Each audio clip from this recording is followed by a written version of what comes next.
اس حدیث کا موضوع یہ ہے کہ قضاء حاجت کے وقت بیت اللہ کی طرف رخ کرنا یا پشت کرنا، اس کا کیا حکم، یہ جائز ہے یا ناجائز ہے؟ قضاء حاجت کے وقت استقبال یا استدبار؟ استقبال سے مراد بیت اللہ کی طرف چہرہ کرنا، اور استدبار سے مراد بیت اللہ کی طرف پشت اور پیٹھ کرنا، اس کا کیا حکم ہے؟ یہ جائز ہے یا ناجائز؟ حدیث کے راوی ابو ایوب انصاری رضی اللہ تعالی عنہ ہیں۔ یہ صحابی اپنی کنیت کے ساتھ معروف تھے، ان کا نام بہت کم لوگ جانتے ہیں۔ ان کا نام خالد تھا، خالد ابن زید ابن کلیب، انصاری صحابی تھے اور خزرجی تھے۔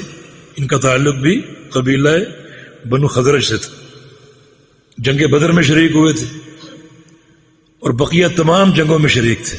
یہ ان کا شرف ہے اور ان کا اعزاز ہے کہ تمام جنگوں میں شریک تھے۔ بلکہ جب پیارے پیغمبر مکہ میں تھے تو یہ بیعت عقبہ جو ہوئی تھی دوسری، اس میں یہ تشریف لائے تھے۔ مدینہ سے انصار صحابہ کی ایک جماعت مکہ آئی تھی، نبی علیہ السلام کو مدینہ آنے کی دعوت دینے کے لیے۔ بڑا پرخطر یہ سفر تھا، رات کی تاریکی میں چھپ کر آئے تھے۔ کفار قریش کا بڑا کڑا پہرا تھا، مگر چھپ کر آئے اور نبی علیہ السلام کو مدینہ آنے کی دعوت دی اور آپ کے ہاتھ پر اسلام کی بیعت کی۔ تو اس بیعت میں انہیں بھی شریک ہونے کا شرف حاصل تھا۔ نبی علیہ السلام کے انتقال کے بعد بغداد چلے گئے تھے، اور جو رومیوں سے جنگیں ہوتی رہیں ان میں بھرپور شریک رہے، یعنی آخری حد تک روم سے جو جنگیں ہوئیں ان میں شریک رہے، حتیٰ کہ رومیوں کے خلاف غزوہ میں اللہ تعالیٰ نے انہیں شہادت کی موت دے دی۔ وہ غزوہ قسطنطنیہ میں تھا، اور اس کے قائد یزید بن معاویہ تھے، امیر معاویہ کے دور میں، اور یہ واقعہ سن 50 ہجری میں پیش آیا تھا۔ 50 ہجری میں آپ کی شہادت ہوئی۔ یہ اس حدیث کے راوی ہیں۔ فرماتے ہیں کہ رسول اللہ صلی اللہ علیہ وسلم نے ارشاد فرمایا، اذا اتیتم الغائط فلا تستقبلوا القبلة بغائط ولا بول ولا تستدبروها۔ جب تم بیت الخلاء آؤ، بیت الخلاء ہو یا میدان ہو یا کوئی بھی حصہ ہو، علاقہ ہو، جب تم بیت الخلاء آؤ تو قبلہ کی طرف رخ نہ کرو، بغائط ولا بول، نہ پخانہ کرتے ہوئے نہ پیشاب کرتے ہوئے، ولا تستدبروها، اور نہ قبلے کی طرف پشت کرو۔ دونوں ان حاجتوں کی قضاء میں قبلے کی طرف رخ کرنا یا پشت کرنا دونوں ناجائز ہیں۔ بلاکن شرقوا او غربوا، لیکن مشرق یا مغرب کی طرف رخ کر سکتے ہو یا پیٹھ کر سکتے ہو۔ یہ خطاب اہل مدینہ کے لیے ہے، کیونکہ مدینہ کا قبلہ شمالاً جنوباً ہے، شرقاً غرباً نہیں ہے، جیسے ہمارا قبلہ شرقاً غرباً ہے، لیکن مدینہ والوں کا قبلہ شمالاً جنوباً ہے۔ یہ خطاب اہل مدینہ کے لیے ہے، یہ ان علاقے کے لوگوں کے لیے جن کا قبلہ مدینے والا ہے، جیسے یمن ہے، شام ہے۔ یمن کا، شام کا قبلہ بھی شرقاً غرباً نہیں بلکہ شمالاً جنوباً۔ فرمایا کہ مشرق یا مغرب کی طرف رخ کر لو قضاء حاجت کے وقت، لیکن شمال جنوب کی طرف نہیں، کیونکہ دونوں صورتوں میں قبلے کی طرف یا استقبال ہوگا یا استدبار ہوگا، اور یہ ناجائز ہے۔ تو یہ بیت اللہ کی، جو کہ نماز کا قبلہ ہے، اس کی تکریم ہے۔ یہ نماز کا قبلہ ہے، تو قضاء حاجت کے وقت اس کی طرف رخ کرنے سے گریز کرنی چاہیے۔ یہ بیت اللہ کی تکریم ہے، اللہ کے گھر کی یہ عزت ہے اور اس کا اکرام ہے۔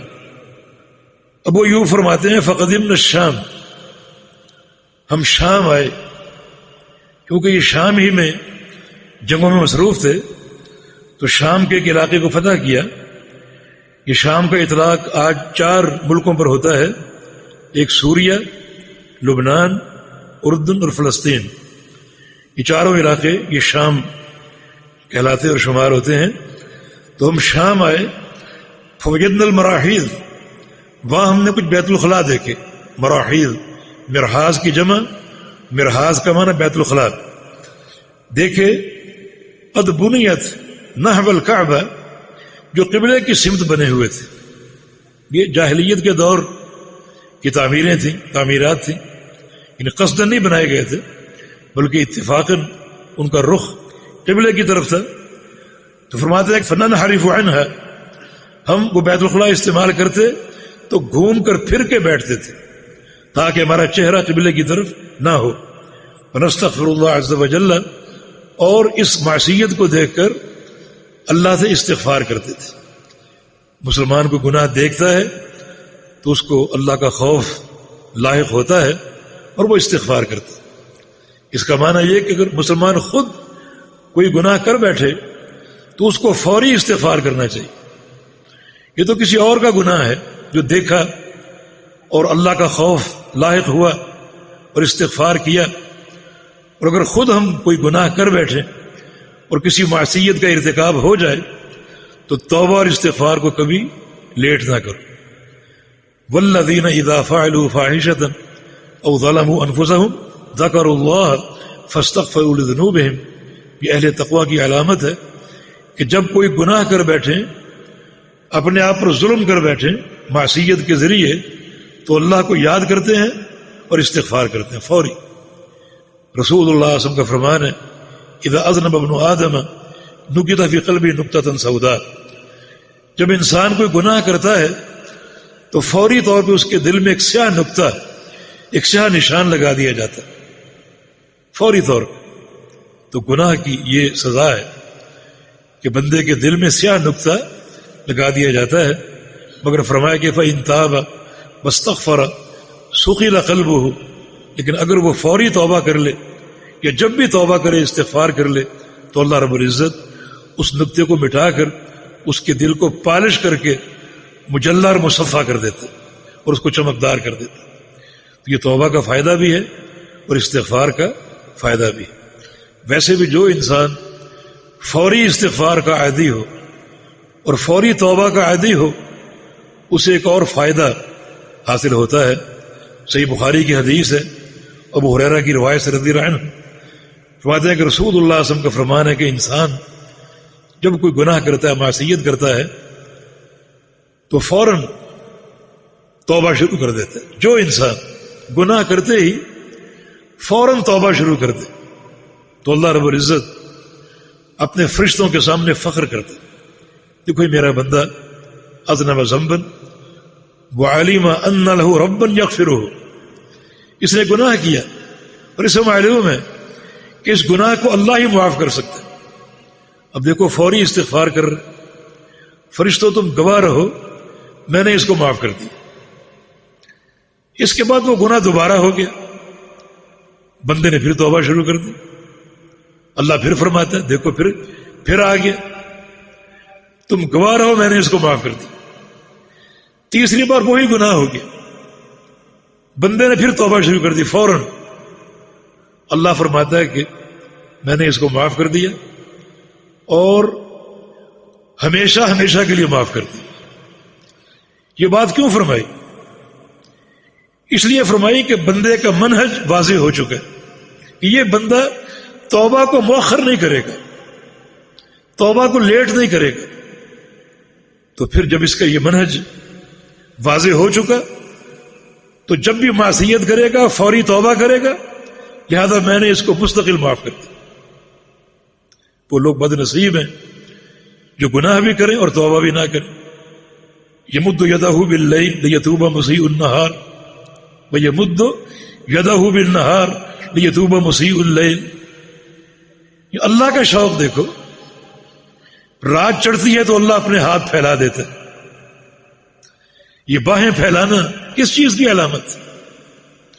بچے پر پیار آتا ہے، بچے کو آپ باہیں پھیلا کر بلاتے ہیں، رات چڑھتی ہے تو اللہ باہیں پھیلا دیتا ہے اپنے ہاتھ، تاکہ دن میں گناہ کرنے والا رات کو چھپ کر توبہ کر لے، اور دن چڑھتا ہے تو ہاتھ پھیلا دیتا ہے تاکہ رات کی تاریکی میں گناہ کرنے والا دن کے اجالے میں توبہ کرے۔ تو ادھر اللہ رب العزت اتنا خوش ہونے والا، ادھر بندے کی قساوت بد نصیبی، گناہ پہ گناہ کرتا ہے اور توبہ نہیں کرتا، استغفار نہیں کرتا۔ ادھر صحابہ کا تقویٰ، معصیت کسی اور کی ہے، گناہ کسی اور کا ہے، تو معصیت کو دیکھ کر اللہ کی یاد آ جائے اور اس کا خوف لاحق ہو جائے، یہ تقویٰ کی عظیم الشان علامت ہے۔ چنانچہ ابو ایوب انصاری فرماتے ہیں ہم پھر کے بیٹھتے اور استغفار کرتے۔ تو اس حدیث سے کیا ثابت ہوا، کیا فقہ حاصل ہوئی کہ قضاء حاجت کے وقت بیت اللہ کی طرف منہ کرنا یا پشت کرنا ناجائز ہے اور حرام ہے۔ آگے پڑھ دیں ایک حدیث تاکہ بات واضح ہو جائے۔